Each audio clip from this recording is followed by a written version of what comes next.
Nifty অ্যানালিসিসের এই ভিডিওতে আমি সুররঞ্জন গঙ্গোপাধ্যায় আপনাদের সবাইকে স্বাগত জানাচ্ছি। চলুন ভিডিওটা শুরু করি। নিফটি 26,000-এর নিচে এসে ক্লোজিং হয়েছে, যেটি কিন্তু একটি সাইকোলজিক্যাল লেভেল ছিল এবং সাইকোলজিক্যাল লেভেলের নিচে নামাতে একটুখানি মার্কেটের উপরে চাপ এসেছে, এটা স্বাভাবিক। আমি এখানে আমার নিজস্ব অ্যানালিসিস দিচ্ছি। আপনারা যদি কোনো ট্রেড করেন তাহলে নিজেরা চিন্তা ভাবনা করবেন, ফিনান্সিয়াল অ্যাডভাইসারের সঙ্গে কথা বলবেন, এগুলো সবই আমার নিজস্ব মতামত। তো যাই হোক, চার্টে আমরা দেখার চেষ্টা করব এবং বোঝার চেষ্টা করব যে নিফটি কোন জায়গাতে। আপনারা যদি আগের দিনে শুনে থাকেন তাহলে কয়েকটা জায়গা আমি পরপর বলেই আসছিলাম। মার্কেটকে নিচের দিকে আসবে তা নয়, তবে একটা রিটেস্ট করেনি, সেই রিটেস্টের জায়গা পর্যন্ত এসে তাকেও নিচে ক্লোজ করেছে। অনেকটা পুরোনোতে থাম্বনেলও দেওয়া আছে, দেখবেন যে তার মানে কি বিপদ কেটে গেল। বিপদ কিন্তু কাটেনি, কারণ আমাদের মার্কেটের ওপরে প্রেসার বাড়ছে এবং এই পড়ার পিছনে ইন্ডিয়া এবং তার সঙ্গে যে ইউএস, এদের যে ট্রেড এগ্রিমেন্টটা চলছিল, সেই এগ্রিমেন্টটা রেডি হতে, অর্থাৎ ফাইনালাইজেশন হতে একটুখানি অসুবিধা হচ্ছে। চূড়ান্ত একটা কোনো নির্দিষ্ট জায়গাতে পৌঁছাতে, সিদ্ধান্তে পৌঁছাতে অসুবিধা হচ্ছে এবং যার জন্য মার্কেট হয়তো রিয়াক্ট করেছে। আর অনেকগুলো কারণ আছে, তো বড় খবরগুলো নিয়ে হয়তো ভিডিও করতে পারি, আপনারা সেক্ষেত্রে দেখতে পাবেন।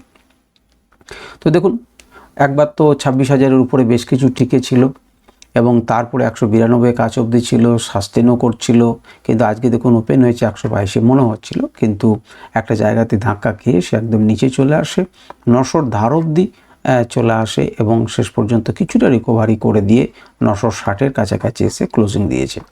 তো আমরা দেখি মান্থলি টাইম ফ্রেমে কেমন লাগছে। দেখুন, মান্থলি টাইম ফ্রেমে একটা রিজেকশন যে পেয়েছে সেটা আমরা দেখতেই পাচ্ছেন, সেখানে রেজিস্ট্যান্স ছিল আপনারা জানেন।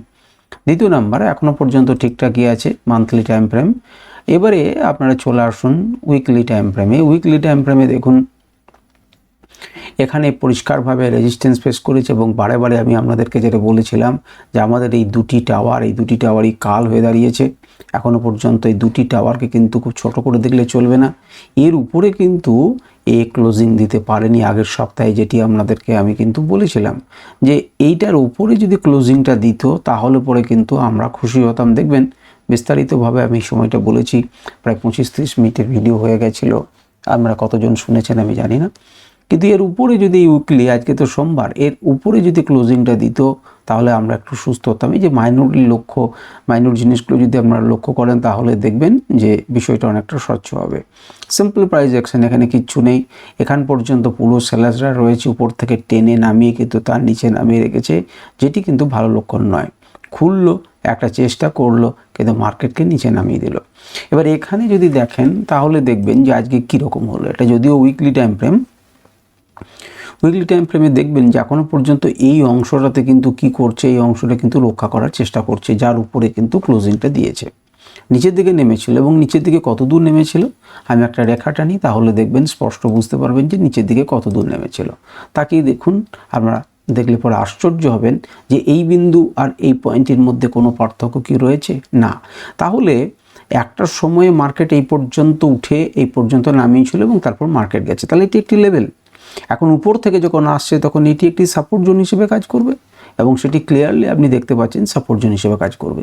কিন্তু মনে রাখবেন এগুলো সম্পূর্ণ উইকলি টাইম ফ্রেমের এক একটি করে ক্যান্ডেল, কিন্তু এটি কিন্তু এখনও বিকলাঙ্গ একটি ক্যান্ডেল, অর্থাৎ মাত্র একদিন হয়েছে, কিন্তু প্রথম দিনে কিন্তু এখানে একটা সাপোর্ট নিয়েছে। তার মানেই যে এটা সাপোর্টটা নিয়েই থাকবে তা নয়, তার মানেই যে ভেঙে যাবে তা নয়। তার জন্য আমাদের ডেলি টাইম ফ্রেম আছে, ডেলি টাইম ফ্রেমে আমরা বিচার করব যে ডেলি টাইম ফ্রেমে কেমন জায়গাতে দাঁড়িয়ে রয়েছে, কিনার রয়েছে। তো এই যে 900 কাছাকাছি যে বিন্দুটা একটা সাইকোলজিক্যাল লেভেলে বটে, সেখান থেকে কিন্তু মার্কেটটা একটা ঘোরার চেষ্টা করেছে। সুতরাং উইকলিতে যদি বড় কোনো সাপোর্টের জায়গা থাকে তাহলে মার্কেট কিন্তু ঘোরার চেষ্টা করে, যদিও খুব বেশি ঘুরতে পারেনি, তবে তা হলে পরেও একটু তারই মধ্যে ভালো খবর যেই অংশে সাপোর্ট নিয়েছে এবং এই যে পয়েন্ট, ওপেনিং পয়েন্ট, তার উপরে তার নিচে অন্তত পক্ষে ক্লোজটা করেনি, তার উপরে ক্লোজ করেছে। যদিও কেবলমাত্র এইটা দেখে আমরা বিচার করতে পারবো না, তার জন্য আমাদের ডেলি ক্যান্ডেলে আসতে হবে। ডেলি ক্যান্ডেলে দেখুন, আমি কিন্তু আপনাদেরকে কি বলছিলাম, আমি বলছিলাম এই পর্যন্ত ক্লোজ করলো, খুব ভালো কথা, তারপর ওপেন করলো, তারপর এখানে আমার টার্গেট হিট করলো, আমার লেভেল পর্যন্ত দিল। কিন্তু আমি বলেছিলাম যে এই যে জায়গাটা যদি রিটেস্ট করে যেত তাহলে কিন্তু খুব ভালো হতো, কিন্তু সেই রিটেস্টটা করেনি। তার পরের দিনে যখন মার্কেটটা নেমে এলো এবং এখানে এলো, তখন বললাম এখানে একটা সাপোর্ট তারা নিতে পারে, এই অংশে একটা সাপোর্ট নিতে পারে, কিন্তু এই নিচের জায়গাটাতে এলে পরে আমি কোনো আশ্চর্য হব না, কারণ এখানে কিন্তু তার একটা জায়গা রিটেস্ট করার জন্য জায়গা রয়েছে। আর রিটেস্ট তো দূর কথা, তার থেকেও নিচে নামিয়ে কিন্তু সে ক্লোজিং করে দিল। এবারে এত বড় ক্যান্ডেল এখানে হলো কেন, তারও প্রশ্নের উত্তর আপনারা পুরোনো ভিডিওটা দেখুন, যে 15 মিনিটের বা 5 মিনিটের যে লেভেল ছিল তাতে একটা লেভেল থেকে আরেকটা লেভেলে গ্যাপ ছিল। আমি কেবলমাত্র এইটুকু বলেছিলাম যে এখানে কিন্তু একটা বড় গ্যাপ আছে, খেয়াল রাখবেন, অর্থাৎ এখান থেকে এখান পর্যন্ত কিন্তু আসতে পারে। তো যদি আসে, যখনই আসবে, কালকেই আসবে তা না, এবং মাঝেও একটা আপনাদের টার্গেট ছিল, মানে সাপোর্ট লেভেল ছিল, সে কথাও উল্লেখ করেছিলাম। এই মুহূর্তে এই যে ধাক্কা খেয়ে নিচে নামছে, তাহলে কি দুর্বল হয়েছে? দুর্বল হয়েছে না হয়নি, দুর্বল হয়েছে। কারণ কি আপনি দেখছেন এই যে জায়গাগুলো ছিল বারে বারে, এটা কিন্তু একটা ভালো সাপোর্ট, যেটা এখানে সাপোর্ট নিতে পারে, কিন্তু আজকে স্পষ্টভাবে বুঝিয়ে দিল সাপোর্ট তো নিলামই না, তার থেকে নিচে ক্লোজিং করলাম। এখন এটাতে কি হতে পারে না, কোনো একজন বড় প্লেয়ার কাল থেকে একদম চচ্চর করে উপরে তুলতে পারে, কিন্তু আবার এইটি কিন্তু এখন এবার খুব গুরুত্বপূর্ণ একটি রেজিস্ট্যান্সে পরিণত হলো। যতক্ষণ পর্যন্ত না এই লেভেলটাকে ক্রস করে সাস্টেন করবে, ততক্ষণ পর্যন্ত কিন্তু আমরা বলতে পারবো না। দেখুন এখানটায় ক্লোজ করলো, টার্গেট হিট করলো, মার্কেট কিন্তু নেমে গেল। এখন একে প্রমাণ করতে হবে যে আমি পারি, আমাকে আবার এর উপরে তুলতে হবে, যেটি একটা সাইকোলজিক্যাল লেভেল 26,000-এর কিছু উপরে। এবং আপনারা যদি এইভাবে একটা ট্রেন লাইন এঁকে থাকতেন, তাহলেও দেখতেন যে চ্যানেল থেকে সে নিচে কিন্তু নামছে। এখন সামনে দেখতেই পাচ্ছেন, এটা তার উদ্দেশ্য হতে পারে 25,800, যেটা মুহূর্তের মধ্যেই কাজ হয়ে যেতে পারে। এটাও একটা ভালো সাপোর্ট হিসেবে কাজ করবে। দেখবেন এখানে কিন্তু একটা গ্যাপকে রেখে দিয়ে গেছে, সেই গ্যাপটাকে পূরণ করতে পারে, যেটা আমি আগে বলেছিলাম যে একটা গ্যাপকে দিয়ে গেছে, সেই গ্যাপটা কিন্তু আমাদের থেকে গেছে, এবং একেও আমি দেখেছিলাম যেখানে একটা গ্যাপ রয়েছে, সেই গ্যাপটাকে কিন্তু পূরণ করতেও সে আসতে পারে। আবার এখান থেকে দ্রুত গতিতে কেউ যদি কালকে এখানে তোলে এবং এখানে সাস্টেন করেও কিন্তু উপরের দিকে নিয়ে যেতে পারে। আমরা লেভেল টু লেভেল যাব, আমরা আজ থেকে কিচ্ছু সিদ্ধান্ত নেব না, আরও ছোটো টাইম ফ্রেমে আমরা যাচ্ছি, 1 ঘন্টা টাইম ফ্রেমে। 1 ঘন্টা টাইম ফ্রেমে যদি দেখেন, তাহলে কি দেখবেন? 1 ঘন্টা টাইম ফ্রেমে দেখুন, মার্কেটকে ফার্স্টের আওয়ারে কিন্তু চেষ্টা করেছিল। এই ক্যান্ডেলটি হওয়ার পরে আমি বলেছিলাম যেখানে কিন্তু একটি ক্যান্ডেল হতে পারে। আপনারা পুরোনো ভিডিও দেখুন, এবং আমি সেখানে উল্লেখ করেছিলাম যে এই জায়গাটার পর কিন্তু এখানে একটি বড় ক্যান্ডেল হতে পারে। তখন আপনাদের এটি একটি নির্দিষ্ট প্যাটার্নের মতো হবে এবং মার্কেটটাকে উপরে তুলে নিয়ে যাবে। আপনার এখান থেকে মার্কেট না করে এই অংশে টাচ করতে পারে। সুতরাং এই পর্যন্ত যখন মার্কেট খুললো এবং তারপরে এলো, স্বাভাবিকভাবে এই অঞ্চলে একটা রিটেস্ট করবে। কেন রিটেস্ট, মানে আপনার সাপোর্ট কেন করবে বুঝতে গেলে পরে একটুখানি পিছনে যেতে হবে। দেখুন প্রাইস অ্যাকশন বুঝতে আপনারা যাচ্ছেন, সময় একটু লাগবে। আমি জানি না আমরা কতজন সেই সময়টা দিতে প্রস্তুত। যদি না দিতে প্রস্তুত, তাহলে কিছু করা যাবে না। এই জায়গাটা ছেড়ে দেন, এই পর্যন্ত তো আপনার কাছে ছিল, মার্কেট এই পর্যন্ত জায়গাটা ছিল, কিন্তু আপনি এটাকে সাপোর্ট বলে ভাববেন কেন? সাপোর্ট বলে ভাববেন এই জন্যই যে মার্কেট খুলছে এখানে, তাহলে নিচের দিকে এলে পরে মার্কেট এখান থেকে কেউ না কেউ আগের দিন কিনেছে বা কিছু করেছে বলেই তো মার্কেট আজকে উপরে, তাহলে এটি একটি সাপোর্ট। আমি যদি গুটি গুটি পায়ে একটু বাঁ দিকে যাই, তাহলে দেখবে এই সেই জায়গা যেখান থেকে মার্কেটকে উপরে তুলেছে। আমি যদি আরও গুটি গুটি পায়ে যাই, তাহলে দেখবে এখানে একটি গ্যাপ আছে যেখান থেকে মার্কেটকে উপরে তুলেছে, সে কথা উল্লেখ করেছিলাম। তাহলে পরে এই সেই রিজিয়ন যেখানে একটা সাপোর্ট, প্রথমেই যখন চেষ্টা করলো মার্কেটকে নিচে নামানোর, তখন কিন্তু মার্কেট এখান থেকে সাপোর্ট নিয়ে উপরে উঠলো। কিন্তু উপরে উঠলেও হবে না। 1 ঘন্টা টাইম ফ্রেমে আমি এমনকি বলেছিলাম যে এই 3টে পয়েন্টকে নিয়ে কিন্তু আপনি একটা ট্রেন্ড লাইন আঁকতে পারেন। সেই ট্রেন্ড লাইনকে কিন্তু কোনোভাবেই সে ক্লোজ করে উপরে গেল না। তার নিচে দেখুন উইক, দেখুন চাপ দিচ্ছে, চেষ্টা করছে, ব্রেকআউট করলো, ব্রেকডাউন করলো, তারপর রিটেস্ট করলো এবং মার্কেট নিচে নেমে গেল। এবং এই যে গ্যাপ, সেই গ্যাপ কিন্তু দ্রুত পরিপূর্ণ হলো। এই গ্যাপটা কেন পরিপূর্ণ হবে, কী সমাচার, সে সম্পর্কে আমি 15 মিনিট বা 5 মিনিট টাইম ফ্রেমে বলেছি। এখন দেখে কি মনে হচ্ছে, দেখুন একটা বড় সাপোর্ট জোন তাকে কিন্তু তীব্রভাবে ভেঙে দিয়েছে। এটি কিন্তু একটা বড় সাপোর্ট জোন ছিল, এই জায়গাটি নিচের দিক থেকে যখন আসবে তাকে কিন্তু ভেঙে দিয়েছে। এখন এর উপরেও যদি ক্লোজিং দিত তাহলে একটা ভালো ছিল, কিন্তু সেই ক্লোজিং কিন্তু দেয়নি। তার মানে কি মার্কেটের পড়বে উঠবে না? কোনখানে খুলছে দেখুন, যেমন এখানে একটি এরকম ক্যান্ডেল তৈরি হয়েছে, তেমনি এর পরেও কিন্তু এখানে একটি বড় ক্যান্ডেল হতে পারে।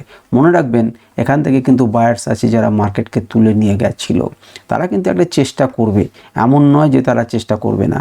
এই পয়েন্টগুলোকে দেখুন আমি গোল গোল করে দিলাম, আপনারা চার্টে এইগুলোকে জয়েন করবেন, তাহলে বুঝতে পারবেন যে কেন এখানে দাঁড়িয়ে ছিল। দেখুন 1 2 3 4 5 6 7 8 9 10 11 12 এই অঞ্চলটাতেই দেখুন সাপোর্ট নিচ্ছে। ঠিক আছে, তো কালকে খুলছে দেখুন, সমস্ত কিছু খোলার উপরে নির্ভর করবে এবং সেই অনুযায়ী আপনারা ট্রেড করবেন। আচ্ছা, চলে আসুন 15 মিনিট। এই যে গ্যাপটার কথা হয়তো আমি আপনাদেরকে বলেছিলাম, বা 5 মিনিটের গ্যাপটার কথা বলেছিলাম। তো দেখুন, এই চেষ্টা করলো, উপর দিকে ওঠার চেষ্টা করলো, পারেনি। এই যে এই পয়েন্টগুলোকে নিয়ে ধাক্কা, আমরা বলেছিলাম ট্রেন্ড লাইন এঁকে দেন, যতবার এখানে যাবে সে কিন্তু ধাক্কা খেয়ে নিচে নামলো। একদম সেল অন রাইজের একটা কি বলবো আপনাদের উদাহরণ হচ্ছে আজকের মার্কেট ধীরে ধীরে ধীরে ধীরে এসেছে এবং এই লেভেল পর্যন্ত এসে দাঁড়িয়েছে। একটি লেভেল থেকে আরেকটি লেভেলের কাজ করেছে আপনারা যদি দেখেন তাহলে পারফেক্টলি। এবং মজার ব্যাপার হচ্ছে সঠিক লেভেল যদি আপনারা আঁকতে পারেন তাহলে দীর্ঘদিন চলবে, সেটা আপনারা দেখেছেন। এখন আপনারা কি করতে পারেন, এখানে কি ভাবনা চিন্তা করতে পারেন। দেখুন, এই অংশটা কিন্তু একটা সাপোর্টের জায়গায় রয়েছে, যেটা 25,800। যদি আপনাকে সুযোগ দেয়, যদি এখানে মার্কেট ঘোরে এবং এখানে নেমে আসে, তাহলে এখান থেকে কিন্তু একটা সাপোর্ট নেবার চেষ্টা করবে ইমিডিয়েটলি। প্রথমে যদি ক্যান্ডেলের চেষ্টা করে তাহলে একটা সাপোর্ট নেবার চেষ্টা করবে, কারণ এখানে তাকিয়ে দেখতে পাচ্ছেন বড় দাদারা রয়েছে। তবে সেটাকে ভেঙে গিয়ে তার কিন্তু এই জায়গাটা অন্ততপক্ষে যে গ্যাপটা ছিল, সেই গ্যাপটাকে যদি পূরণ করতে পারে, একবার ছুঁয়ে যেতে পারে, তাহলে কিন্তু আরও ভালো সাপোর্ট জোন হিসেবে কাজ করবে। তো এটা গেল 15 মিনিটে। এবারে আসুন আমাদের যদি 5 মিনিট টাইম ফ্রেমে দেখি। এই যে 5 মিনিট টাইম ফ্রেমে এই গ্যাপটার কথা আমি বলছিলাম, এখান থেকে কিন্তু খেয়াল রাখবেন গ্যাপটা অনেক বড়, এই কথাটি বলেছিলাম। এবং কেমনভাবে দেখুন সেটিকে পূর্ণ হলো। একদম এখান থেকে জার্নি শুরু করেছে, চেষ্টা করেছে, যেমন এইগুলো পয়েন্ট পেলেন, এখানে একটা দাগ দিলেন, এরপর ভাঙলেন, এটা করলেন, এটা হচ্ছে আপনাদের টার্গেট হলো।